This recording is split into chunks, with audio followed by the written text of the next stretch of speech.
Come join Melissa and her guests on the Chats from the Blog Cabin podcast. From North Carolina, this podcast will have you feeling like you've known these folks for years. Listen in as they chat about life, culture, current events, and more, all with a special Southern flair. Curl up with your favorite beverage and get ready to be entertained. Tune in now for a unique experience that's fun and insightful. Okay, guys, what happens when the person you love is still here, but their memory begins to slip away? Welcome back to another episode of Chats from the Blog Cabin. You know, the show where I virtually invite people into the Blog Cabin to chat about life. And today we are chatting with Lisa Skinner, who wrote the book Truth, Lies, and Alzheimer's, Its Secret Faces. But you know, it's Women's History Month, so I have to start off Women's History this episode with a quote by a woman. When you forget, I will remember for both of us. And that's by Michelle de Socho. So, Lisa, welcome to the show. Tell us a little about yourself before we get into Alzheimer's and your book. That was a perfect quote for this episode. Yep.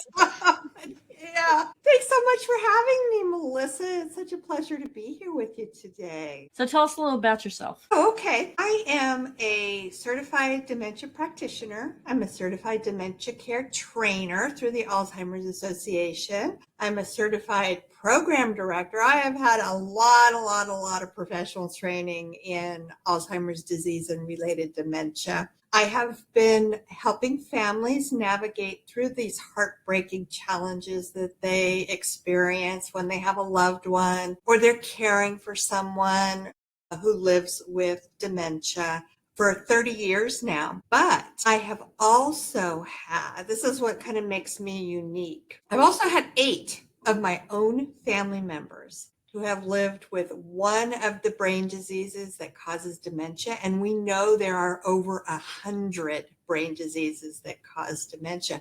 And I had a dog that had doggy dementia. And at the time, I didn't even know dogs got dementia, but I was recognizing a lot of similarities to what I see in humans. So I took him to the doctor and he did a few tests and he said, Lisa, you're not imagining anything. Your dog has what we call canine cognitive dysfunction, doggy dementia. But I knew how to care for him because of all my experience. And I think he lived till he was 18 and a half years old and was as healthy as an ox, but he didn't know what planet he lived on. So anyway, that was a really interesting lesson to be learned, to find out that dogs live with dementia too. And the statistic is like 50% of them starting at the age of 11, I think, or 13 will develop dementia. Wow. I honestly can say that I see that in my almost 15-year-old Shih Tzu. We can see where she's not quite all there. Like sometimes she won't even go downstairs. She'll just poop some peas on the deck because she thinks she's outside so she can do it, you know. And some of the other things, like she forgets where people are, like she'll look around, she hears us, but she can't recognize where we're at or anything. So, but let's go back to the 8 people in your family that were affected by a brain disease. Because is that something that runs in your family, or is Alzheimer's something that runs in the family? 5 of those 8 were blood relatives. So yes, it does. And it tends to run in families. It doesn't mean that it'll pick on me, but it definitely raises my risk of developing it. So my very first experience was 50 years ago. I was a teenager and I had just gotten my driver's license. And I couldn't wait to drive over to my grandma's house and show it off to her. So I told my mom I was going to drive over there. She said, okay, have a nice visit. And I went over there and she invites me in just like she regularly did. I was very close with her. And no sooner did we sit down, she started telling me about these birds that were living in her mattress. And they came out at night and they pecked at her face and she couldn't sleep. She was terrified. She didn't know what to do. She called the police. They wouldn't do anything. And then she pointed to her walls and her carpet in her living room and asked me if I saw the rats that were running around. Of course, I didn't, but I didn't say anything. And then finally, she moves the conversation into telling me that there were these men that were constantly breaking into her home. They were stealing her jewelry. They were eating all her food, just leaving her like scraps of stale bread, the end pieces. And she was convinced that they were eventually going to do away with her when they had no more use for her and just take over her house and her life. And I was just sitting there. I mean, my jaw was on the floor this time. My mother didn't say a word to me about anything being wrong with my grandmother. And I told her I was going over there. So anyway, the only reason why I didn't argue with her and say, Grandma, what are you talking about? These are the most far-fetched stories I've ever heard, is because I am from that generation that we were taught you don't disrespect your elders. Mm-hmm.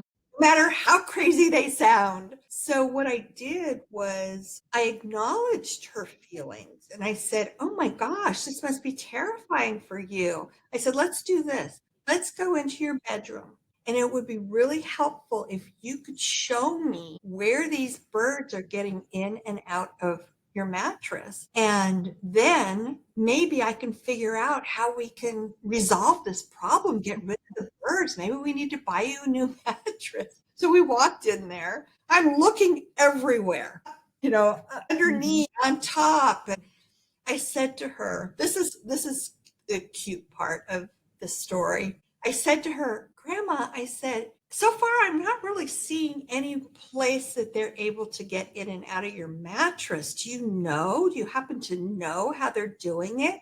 And she stares at the mattress and then she looks at me and she said, oh, Lisa, they're there. They're just very, very clever. And later on, fast forward 20 years, and I ended up becoming a counselor for families and caregivers on this topic. Partially because I realized how misunderstood Alzheimer's disease and dementia are. But what I learned was some of the behaviors that we see displayed as a result of the damage being done to the brain. And in this case, I witnessed 3 different behaviors. The birds were a delusion, a false belief. She didn't actually see the birds, but she believed they were there. And in her mind, she felt the pecking. The rats were what we call a hallucination. She actually saw the rats running around her room. And then she also was displaying paranoia and suspiciousness with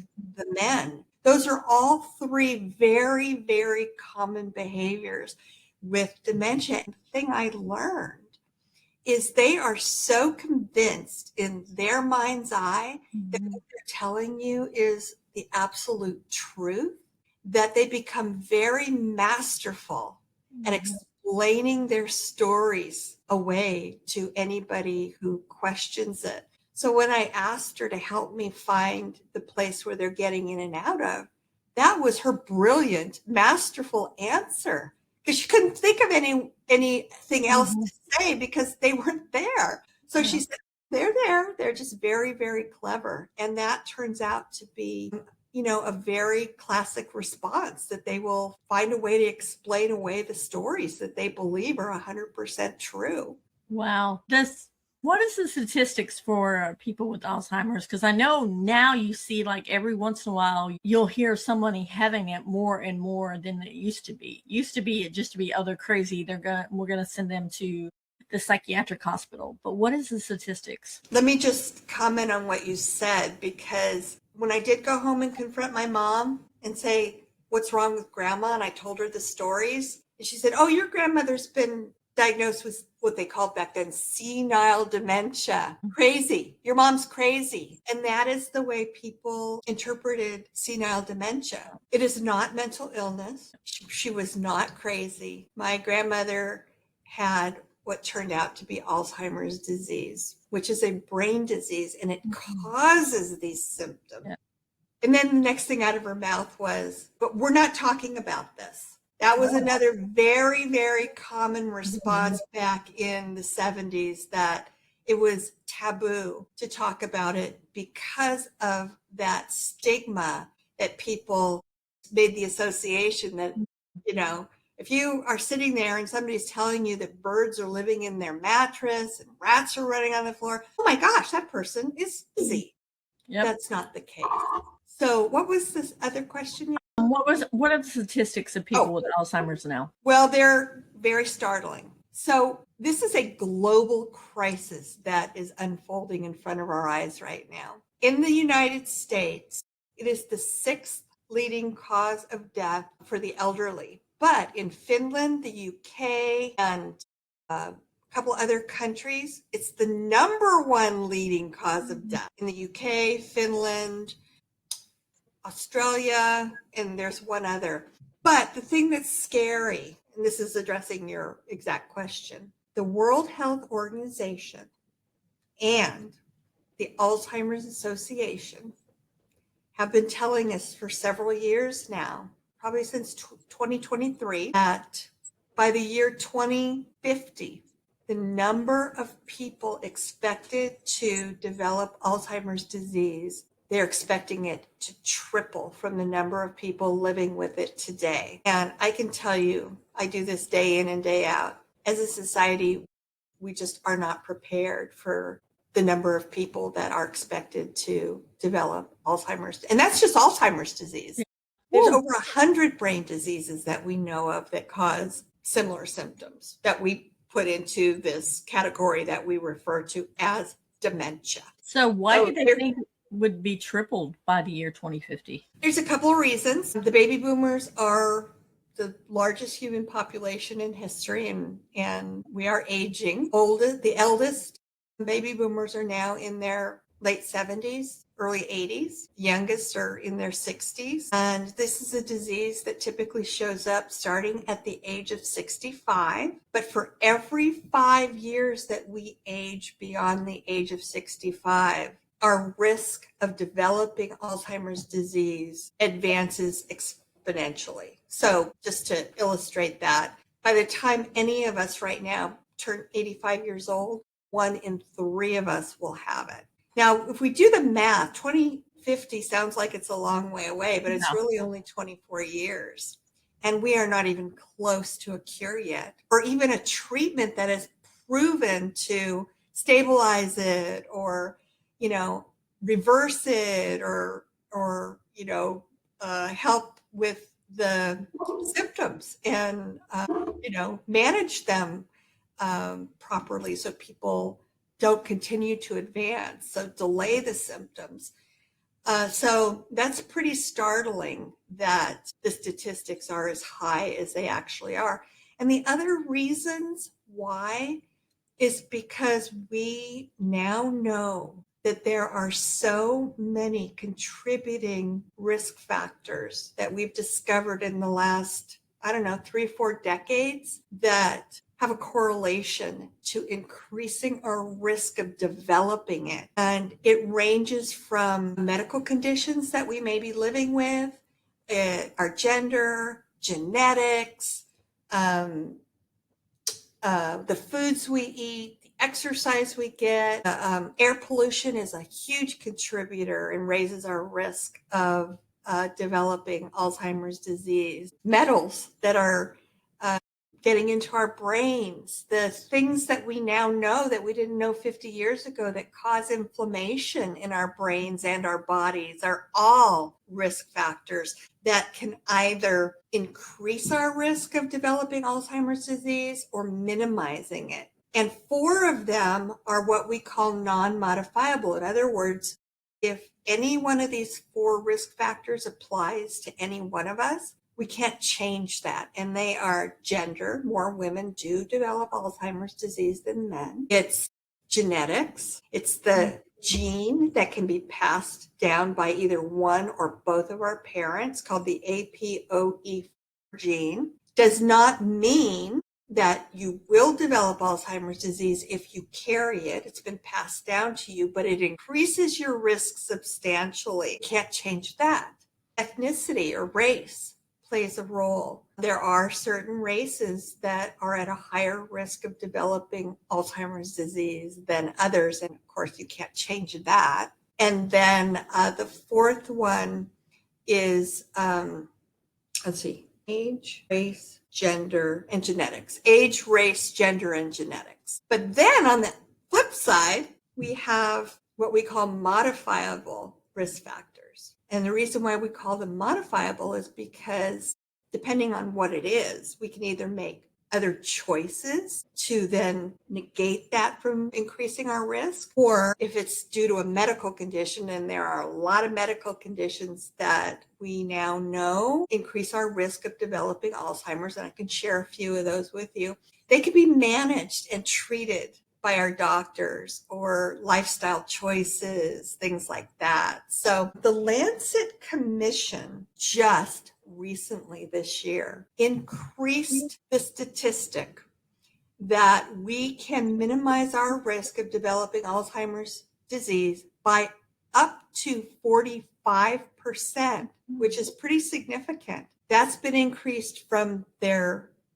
the statistic that they had designated before, which was 40%. Now they're saying that it can be as much as 45% by making lifestyle choices, healthier lifestyle choices, making sure that any medical conditions that we live with are being managed by our doctors. So there's a lot that we know now that we can do. And somebody just came out, a doctor that I follow, who has been diagnosing dementia, Alzheimer's disease and dementia for 20 years now. I think it is 15 years. He just posted an article that said what we do at 40 decides whether or not we will develop Alzheimer's disease at 70. And this is really become quite evident that at 40, when you're not thinking about,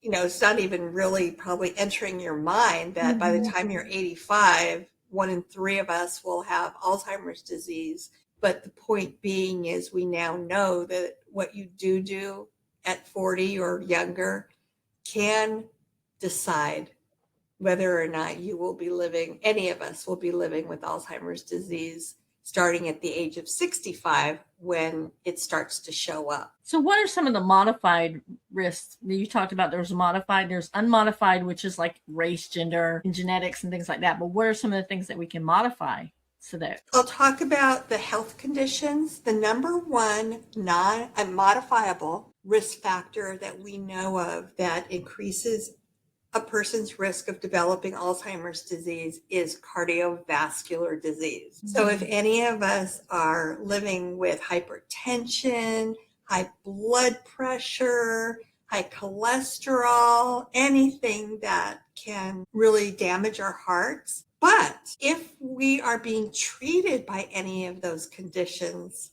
through medical interventions, by getting exercise, by eating a healthier diet, we can then negate that from being a really high risk to a lower risk. They have just come out recently. I've known about hearing loss for a long, long time, but now the scientific community is claiming that hearing loss is one of the highest risk factors that we now know of that can increase our risk of developing Alzheimer's disease. And the reason why is because our brains have to work so much harder for us to try to hear what people are saying. But again, it's modifiable because, and it's a kind of a, one of the more simple fixes. Hearing aids can negate that. Sleep apnea is huge. And these are all based on scientific studies that have been going on for decades, and a lot of things that we weren't aware of before. Air pollution, microplastics getting into our brains, inflammation in our brains and our bodies based on foods we eat. Sleep apnea kind of surprised me. A lot of people live with sleep apnea or disrupted sleep, and they don't even know they have it. But it's a huge, huge risk factor for developing Alzheimer's disease for a couple reasons. First of all, when you live with sleep apnea or other sleep disturbances, we actually have a built-in cleansing system in our brains that while we're sleeping, but you've got to be in that deep state of sleep, our brains are cleansing toxins out of the brain. And it's doing this every night, but we have to be in that deep stage of sleep for that to happen. So if you have sleep apnea or insomnia, or you're not getting, 7 to 9 hours of restful sleep each night and going into the deep stage of sleep, your brain doesn't have the ability to cleanse the toxins out of it. So they sit there and they damage our brains. So that's another big one that has been discovered is a huge risk factor. But again, it's another example of one that is modifiable, because when people do go get a sleep study and it is determined that they live with sleep apnea or have other sleep disruptions, that they can be managed through various, resources that are available to us. So these are all things that we really need to start paying closer attention to, because it really can, especially now that the Lancet Commission has increased the statistic on how our risks are increased so significantly if we don't pay attention to any of these things. Wow, you've given us a lot to think about. We need to take a brief commercial break, but we'll be right back. When cancer crashed into my life, it tried to take everything: my health, my career, even my joy. Hands-free! Yeah! But I refused to let it. Instead, I discovered something powerful, that laughter and hope and small moments of joy could be just as powerful as any prescription. I've worn many hats: entrepreneur, consultant, speaker, and most importantly, mom. But the role I never expected: cancer thriver. And I realized that my story isn't just mine. It's something that others needed too. My book, Finding Hope and Joy in Cancer, is part survival guide, part pep talk, and yes, even part comedy special for your soul. It's raw, it's real, it's filled with wisdom and stories and laughs that helped carry me through treatment and beyond. Over the years, I've built companies and communities, but this mission is different. It's about building resilience, one story at a time. My mission is simple. Hope, it's not optional. It's essential. And joy, it's waiting for you, even in the hardest chapters of your life. I'm Amanda Gunville, speaker, author, and cancer thriver. And I'm here to talk about humor, resilience, and what it really takes to find joy when life feels impossible. And we are back talking with Lisa, who wrote the book Truth, Lies, and Alzheimer's, Its Secret Faces. And Lisa, you have your book with you, correct? I do. Would you like to read part of your book for us? Okay, so what the purpose behind this book, because Alzheimer's disease and these other brain diseases that cause dementia are so complex and so misunderstood. As a matter of fact, most people associate Alzheimer's disease with being pretty much exclusively short-term memory loss and excessive confusion. And based on some of the things we've been sharing today, like my grandma's story, it really is a lot more complex, but people don't seem to make that association that it causes hallucinations and it causes delusions and paranoia and all those things. So the purpose of the book was to illustrate a lot of these signs, symptoms, and behaviors that do show up as a result of the changing brain based on the damage being done to the brain by one of these brain diseases. The story that I told you today about my grandmother is a chapter in the book to illustrate hallucinations, delusions, and paranoia. So each chapter is dedicated to one of the behaviors, the common behaviors that we see as a result of the changing brain. So I'm going to read one of my favorites. Do you want me to read the whole thing? However long you want to read. And every single one of these stories is based on my own experience, and they're all 100% true stories. So this one is called Old Lang Syne. And this is a story about a gentleman, and I will start reading. It starts out, when Julia found Sam curled into a fetal position in his bed at the assisted living facility. He hadn't spoken in over a year. Julia had just opened a new memory care section at the facility where Sam was living. She was looking for residents who might do well in a more structured environment. And she had read Sam's file, spoken to his caregivers, and had a hunch that there was more life in him than they had given him credit for. Now, Sam had been living in the assisted living facility for several years without any family or friends to visit with. He had begun to withdraw, and he spent most of his time alone in his room. As it turns out, the staff misinterpreted his decreased social engagement as a decline in his health. They started bringing him all his meals in bed and didn't encourage him to socialize in the dining room or at the activities anywhere. They just allowed him to pretty much be a recluse in his room. Shortly after that, he just flat out stopped talking. I feel like Sam could vastly improve in a new environment. I think he's a great candidate for my new program, Julia said. So Julia's strategically planned program kept residents engaged in activities based on their interests. Knowing that Sam had been a World War II veteran, had been a singer during the war, she encouraged him to go to piano concerts that were held in the memory care neighborhood that she was in charge of. Just as Julia believed it would, Sam's condition began to improve. Several months into his stay, Julia heard a story from one of the staff members that just melted her heart and confirmed her choice to bring him in to the specialized memory care unit.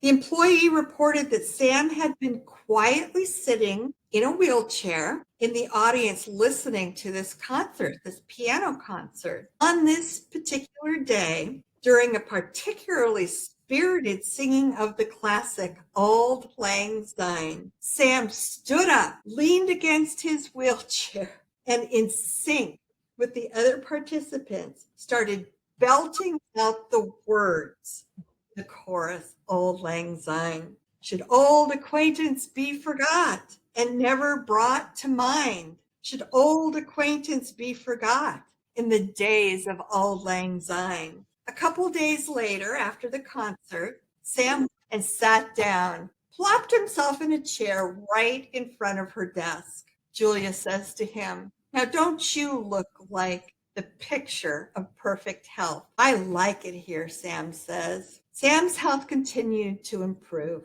and he became more and more social with staff and some of the other residents. Julia cried as she told me Sam's story, and I've retold it countless times as an example of how all dementia care facilities are not created equal and why environment makes a huge difference to the quality of life of people living with dementia.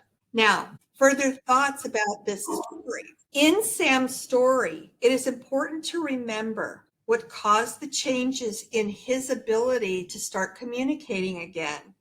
Because I don't want to offer any of you false hope that Alzheimer's disease and related dementia illnesses are reversible, because they are not. On the contrary, they are progressive, degenerative disorders that do worsen over time. Now, Sam's initial caregivers mistook his decreased social engagement for a decline in his cognitive health.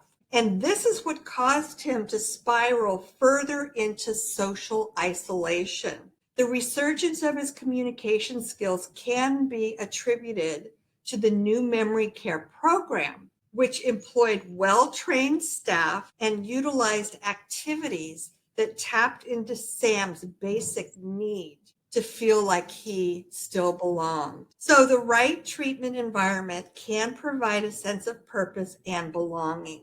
Studies have proven this. This is not just a one-off experience. This is scientifically based, and this is just one story illustrating how impactful music can be. I've seen it so many times. So a part of the solution is in identifying activities that the folks living with dementia enjoyed during their earlier years. Yep. As their short-term memory starts to fail, they are then pulling from their long-term memories, just like in Sam's story, where he was a vet and he recognized the song. He remembered the words. He pulled those words out of his long-term memory banks and just shouted them out. So a well-coordinated program which incorporates these elements has shown to decrease a lot of the challenging behaviors that we see in people living with dementia. Helping them engage in those activities has proven to do wonders for a person's self-esteem and provides much needed sensory stimulation, which he was not getting in the assisted living facility. And most importantly, fulfills the person's need to feel like they are still living a meaningful and purposeful life. So one of the explanations I'll tell you real quickly here is a person living with a brain disease that causes dementia will slowly change over the course of time as the disease continues to progress. The person they once were will begin to fade and will eventually disappear. Sometimes personalities change and they become different people. And the control that the person once had over his or her life begins to erode. It's extremely difficult for family members and caregivers to understand and accept these changes. However, these changes are inevitable with dementia, and being prepared for them will make your journey with your loved one so much easier to get through, with less stress, less anxiety, and more harmony in your relationship with your loved ones. You will eventually become the interpreter of your loved one's signs, symptoms, and behaviors, because our minds control all our actions by identifying purpose and goals for those actions, and establishes the sequence of activities that accompany our goals. People with dementia early in their disease may not remember the goal or may be easily distracted and forget their goals. And when those goals are lost, it makes completing a goal almost impossible. It's easy for them to start or get partway through it, then lose track. So they may need help through cueing and prompting to complete the task. So what I tell people is let them do whatever they are still capable of doing. This was a huge lesson to be learned, because in the beginning, when Sam was still living in assisted living, they ended up doing everything for him, and he became a complete invalid. Pay close attention to their skill levels and what they're still able to do, and allow them to continue to do what they're still capable of doing. Even if they don't complete the task, that's not the important part of it. The important part of it is that they are engaged in something. So anyway, that was an absolute true story. And there are so many more out there that I could share with people related to the magic and the miracle that music plays in the life of people living with dementia, that just bring them back to life, even if it's for a very short temporary period of time. And studies do show that there's a scientific explanation for why that does occur. So anyway, that's the story that I wanted to share out of the book. There was another thing that you wrote, and it's actually toward the end of the book. He says, we too have that capability to cope, adapt, and even improve our relationship with those who have lost their memories. With education, diligence, and practice, you can find a new way. I am here to help you begin that journey. No one likes to be corrected when they got something wrong, right? So instead of trying to convince, prove, and correct your loved one's current reality, go with it like you did with your grandma. Join them, acknowledge their belief. Logic is just not going to fix it. Instead of trying to bring them back to your reality, join theirs. And I love that idea. When you go with rather than correct, you reduce tension and increase ease, and therefore developing and maintaining a greater connection, which I think is important, because a lot of times when you question them over and over and over again, it kind of raises their irritability level so that they're not, they totally start to freak out because of not knowing who you are or what you're doing. So instead, just going with their reality and saying, hey, you know what? Yeah, let's go, like you did. Let's go check your bedroom, and let's go look for the birds, and let's go look for the rats and everything else, because I think that's important. And you even mentioned in your book about the one lady that you gave her a baby doll, and she was like a different person when she had that baby doll, because after being a new mom and having a baby to take care of. And that was one of the skills that she remembers. So how can we do that? How can we, if we have a loved one that suffers with Alzheimer's, how can we join their reality?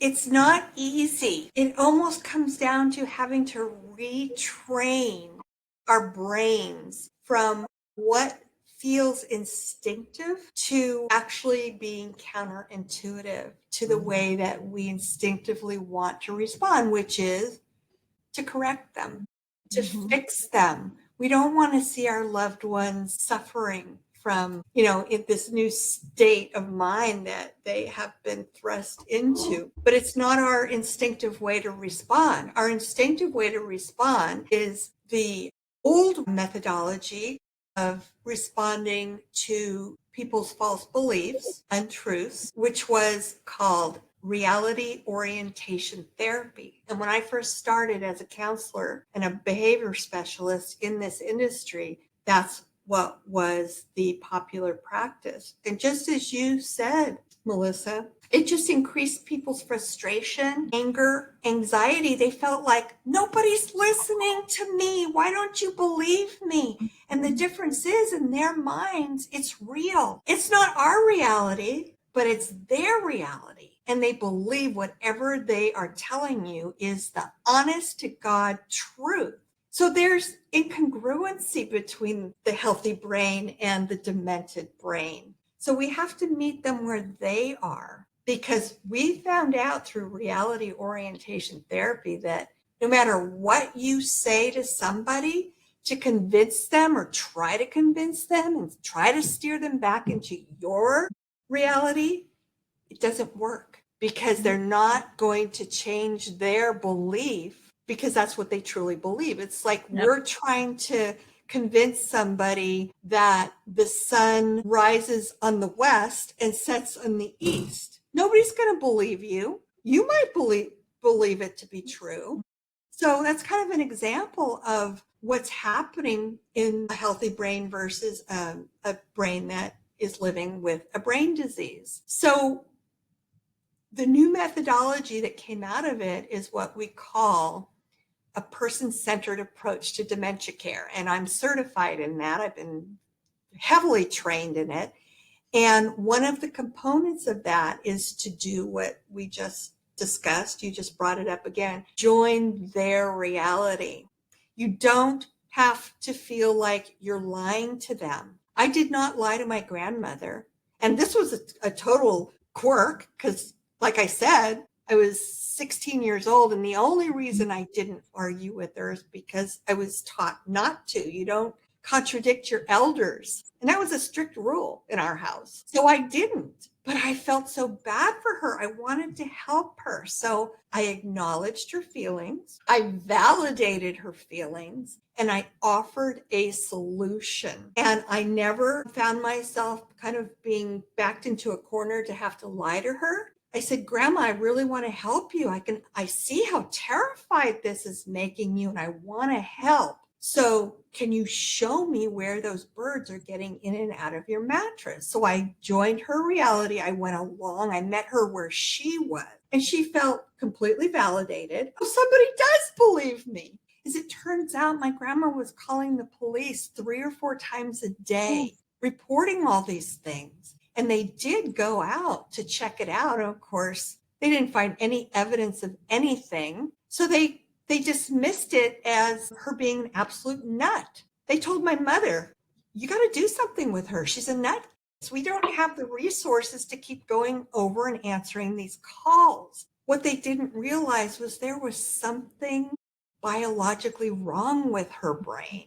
They just passed it off as she's a nut. And I was there when the chief of police came to my mom to our house and confronted my mother with this. And I was incensed that the person that she was looking to for help and to protect her just blew her off and called her a nutcase. Those were his words. That's quote unquote. And I never forgot that to this day. So that's one of the myths that we unfortunately have to live with, and the stigmas that are attached to brain disease, because people do mistake it for mental illness. But kind of to circle back to what you were asking me, it is very possible, and we have so many skills and techniques and strategies that we know are effective for dealing with these behaviors that show up as a result of the damage being done to the brain. Because they're so counterintuitive,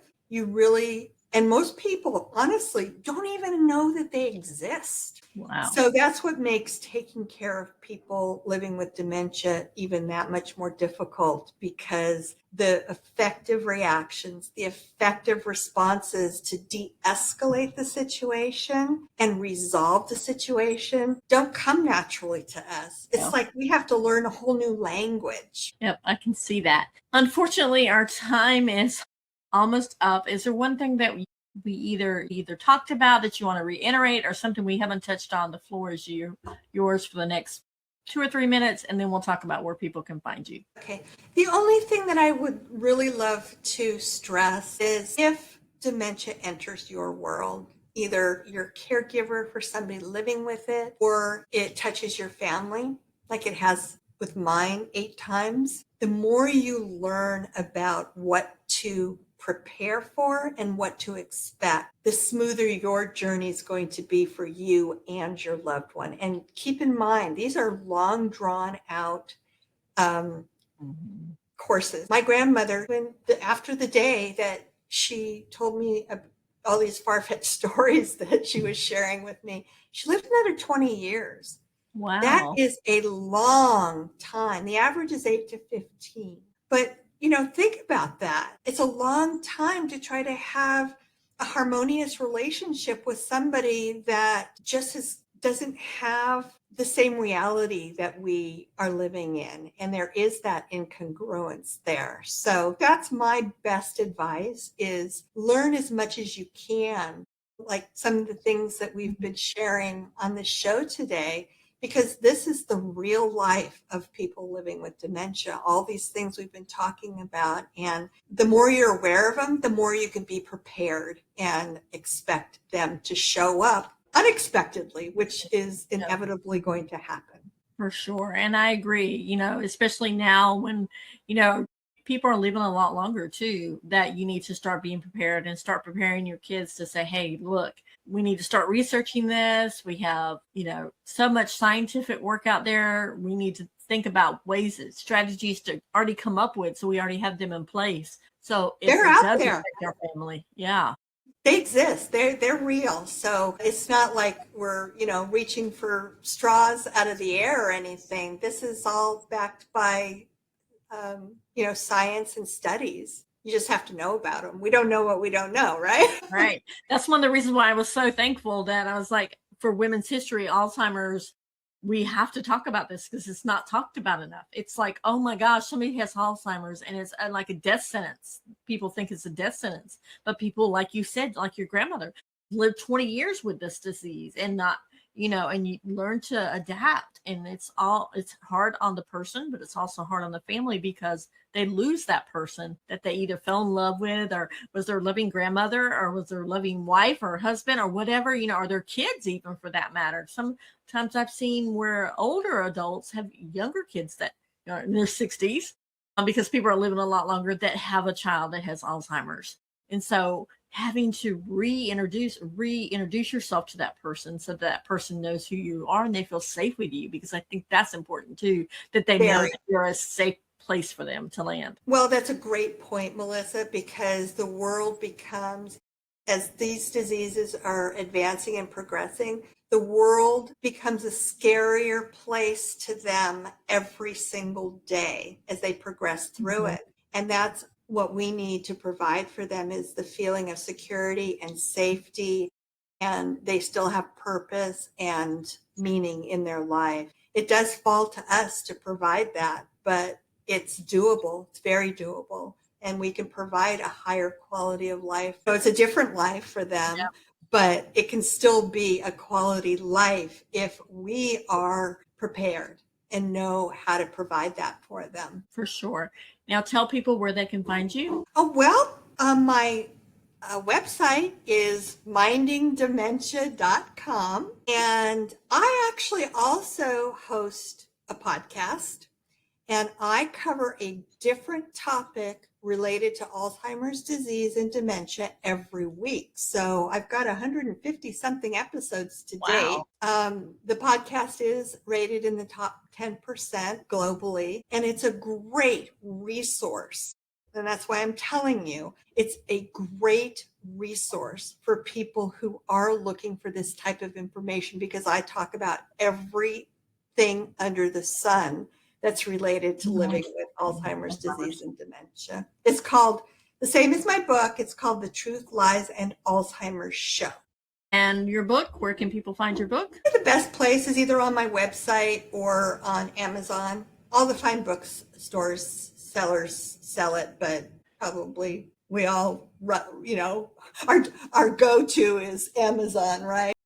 And it's so easy to grab the link from Amazon, because most people, they shop on Amazon. If not, they can pull up the book, screenshot it, and then take it to their book dealer and say, look, do you have this book in stock? And they can order it for you. So Lisa, thank you for coming on and for sharing about this disease. And I want to actually include also too, I love the part where you actually included Alice in Wonderland, a little snippet from each, at the beginning of each chapter, you included a little snippet from Alice in Wonderland, because I think people can relate to that too and say, oh, well, that's a different reality than what the other person. So, okay, now it's relatable.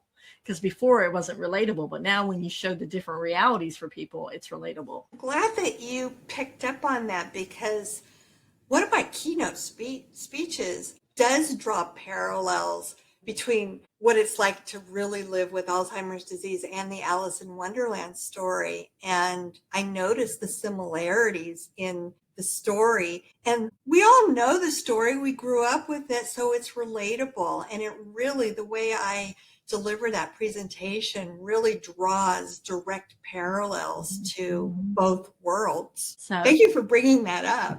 You're welcome. I wanted to bring it up because I know there might be a lot of people that are Alice in Wonderland fans that they could relate to that.